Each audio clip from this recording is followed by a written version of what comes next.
Hi, this is Hank reporting from Kyiv, and this is my update on Russian-Ukrainian war. Let's see what happened around Ukraine in the last 24 hours. Russian church no more. Burn. Airbase in Russia destroyed. Last ferry drowned. How the tables have turned. Counteroffensive in Kharkiv region. Another historic event has occurred in Ukraine.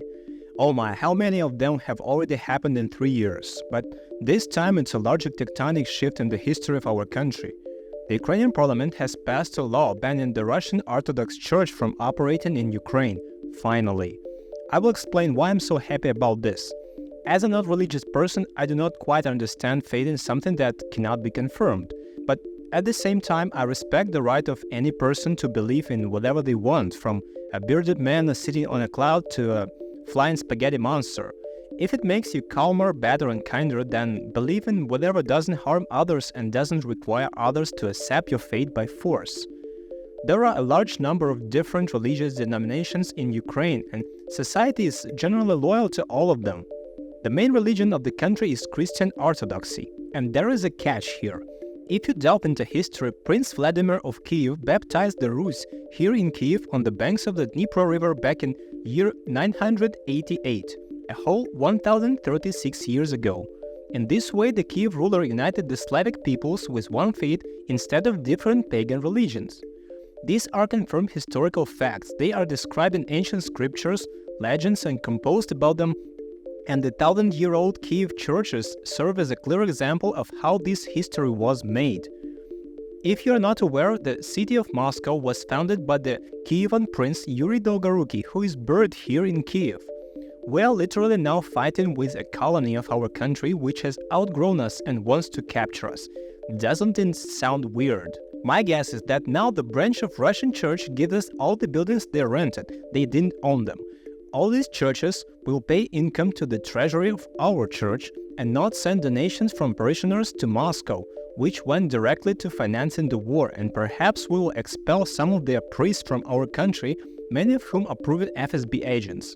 It is wild to me that they are still officially present here and we still have not been able to arrest all of the Russian agents and exchange them for captured Ukrainian soldiers and civilians. At the same time, there are people in Ukraine who openly protest against the ban of the Russian church, even some politicians. While no one is banning Jesus, all these holy friends and the Orthodox faith, please do not attach oppression and discrimination to this case. It is simply common sense to drive out a network of enemy agents during a war, whoever they may be. This is how the situation sounds in brief. Very confusing. What's interesting is that the Russians attack our country indiscriminately, and these infographics show the counted churches that Russians destroyed or damaged. It is surprising that the Church of the Moscow Patriarchate is in first place. They literally destroyed their own churches on our land, and we have numerous proven facts of this. Draw your own conclusions.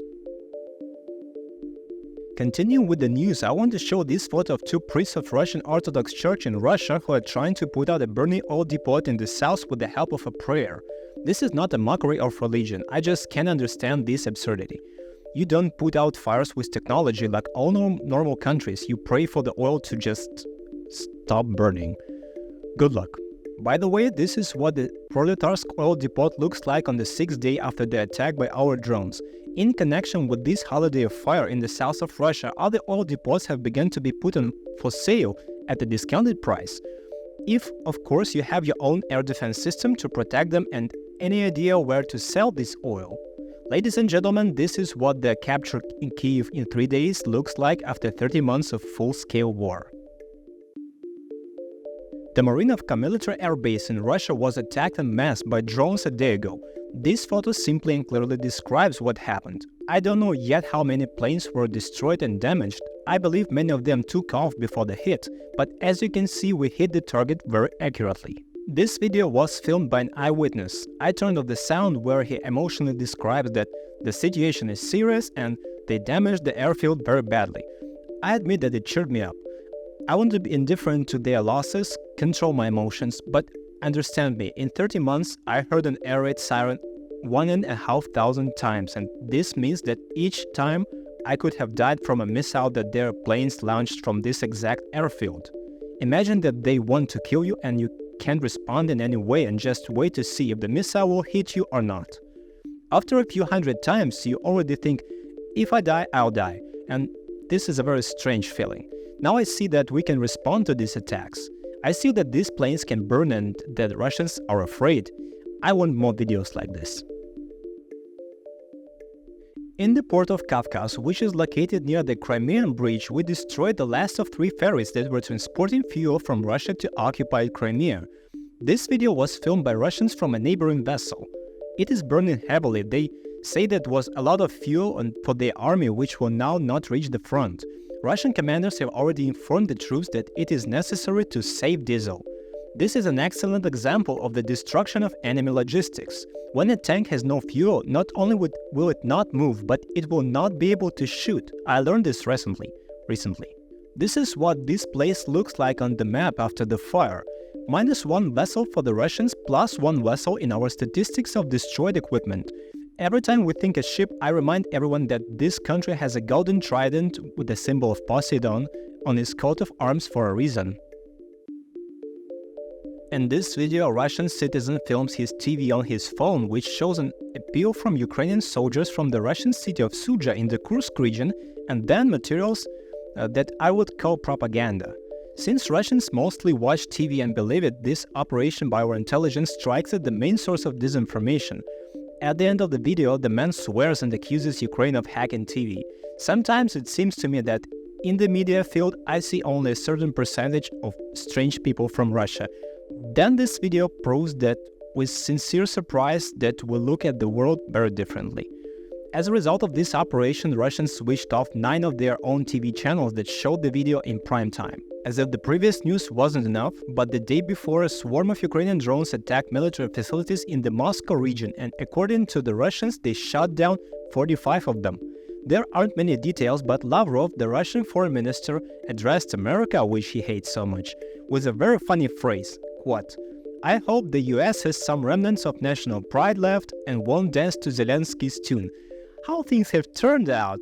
You remember, all these cries about the American puppet, the Ukraine is controlled by America, and the Russians in their imagination have been fighting NATO for the 3rd year.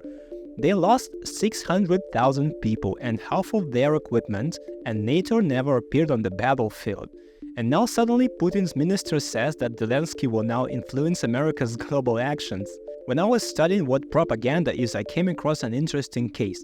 In the definition of the word propaganda and how it works, it is said that in such a case the enemy is shown as both weak and easy to defeat and strong, and all forces must unite against him. Here you go, a clear example. By the way, I checked to what extent what I say falls within these limits. I always said that Russia has a strong army and a lot of resources. They are killing us and it is terrible. And sometimes I say that they are very strange and are ready to go and die in the trenches without normal ammunition and medicine, instead of doing repairs in their houses.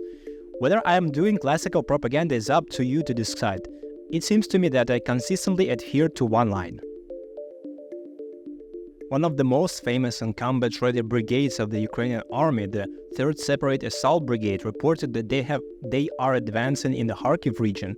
Colonel Andriy Beletsky reported that the task was to knock down the offensive potential of the enemy, and they accomplished this task. With a ratio of forces of 1 to 2.5, they managed to carry out a large-scale counterattack and take control of the battalion defense area of the invaders, platoon strong points, company strong points, and penetrated the front line by about 2 square kilometers. It is reported that in 4 days of this operation, the Russians lost about 300 people and a significant amount of equipment. The uniqueness of this operation lay in the fact that we attacked an overwhelming enemy and won. Success was due to detailed planning, non-standard solutions, successful operation of artillery, air defense, and reconnaissance. But the heroes on the battlefield were tankers, sappers, scouts, and first of all, attack aircraft, the brigade commander said. If you find this video by query "Is Ukraine winning" or "Is Russia losing?", then I'd like to tell you that I think today we have the initiative on the battlefield in different parts of the front, from the south to the north, on land, in the air, and in water.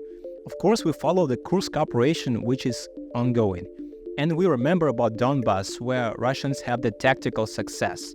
Today, August 23, Ukraine celebrates the Day of the National Flag, and tomorrow we will celebrate Independence Day. Now we have a rise in morale and quite solid successes on the battlefield. If someone insists that Ukraine is tired and it's easier for us to surrender and cede our lands to the enemy and forget about the dead and massive destruction, then this is not the case.